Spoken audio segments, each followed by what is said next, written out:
This is Israel at War. I'm Steve Conover.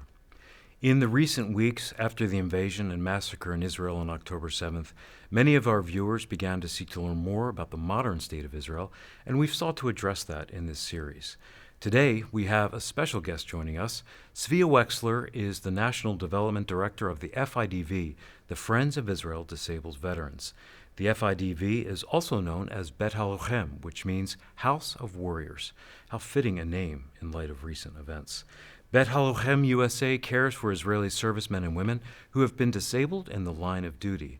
Bet HaLochem USA is the only authorized organization to work with IDF wounded soldiers and veterans in collaboration with the Ministry of Defense and the Israeli government.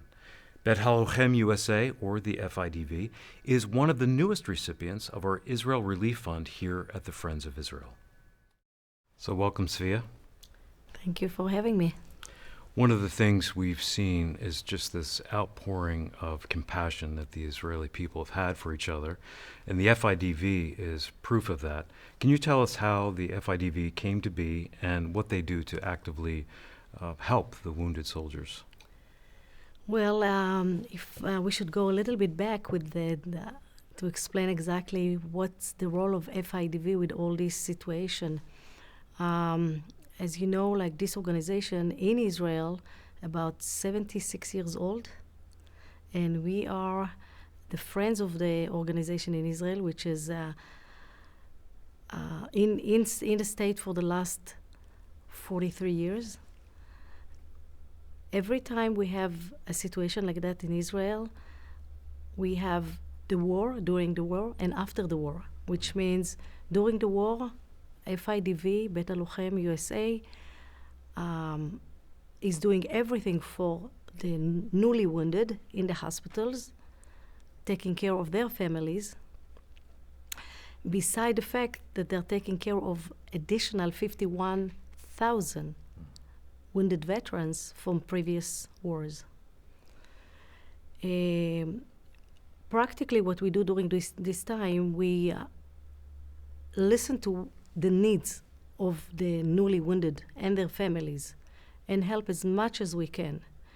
That's number one. Number two, we help in the same time the wounded veterans, which also in need, especially during the operation, during this war.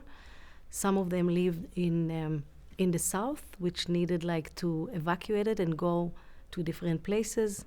And we have to remember, like, we are talking about disabled people that not able to move as fast as we can.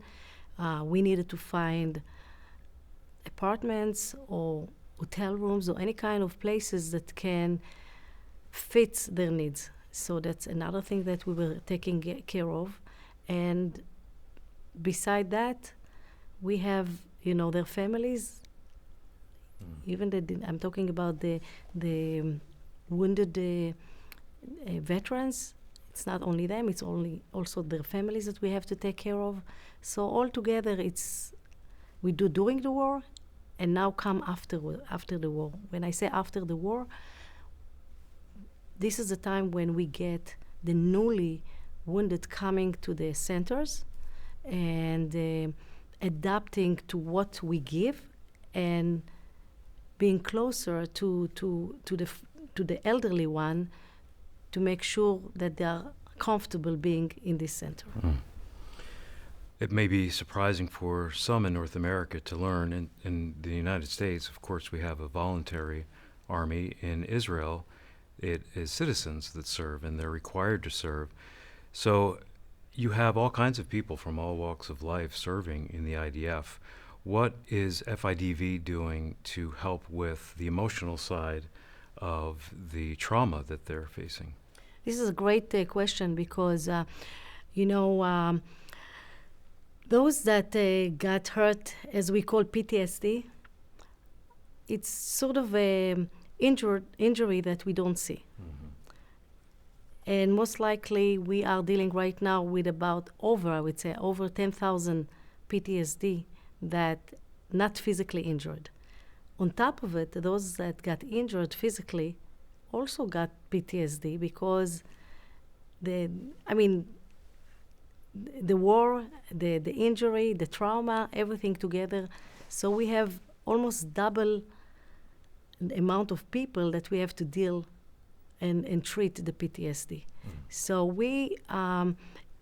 well, for the PTSD, that's a very interesting question because right now we are in a process of building our fifth center in Ashdod. And this center is going to be especially, like it's going to be 80% of the service of this center will be for PTSD. Of course, we'll have also other injury, but the focus will be the PTSD. We were supposed to finish this building in about 2 years, but we are going to make this process a little bit shorter. We are hoping that we can raise the fund that we need for this center, and we will be accomplished by the end of 2024. That's great. What are the most urgent needs in light of the war for the FIDV? This is a tough question. In a way, with those injured soldiers, everything is urgent. Yeah. It's tough to know what to touch first. Of course, those that are injured badly, they are first priority, and we give whatever they need, whether for them, for their families. And then we have the elderly one that in the same position that they're still getting our services, and we have to give them. So it's very tough question to answer to and to tell you what is the priority. Almost everything is a priority for us. Thank you, Tzvia. I appreciate you being here. Thank you. It's such a joy to know how Israel is caring for their veterans during this time. At the Friends of Israel Gospel Ministry, we are proud to partner with Bet Halochem USA, or the FIDV, the Friends of Israel Disabled Veterans, through our donor-funded Israel Relief Fund. Israel and the Jewish people continue to need our help and prayers. If you feel led to stand with Israel with a financial gift to relief projects like serving wounded veterans at the FIDV, visit foi.org/standwithisrael to give today.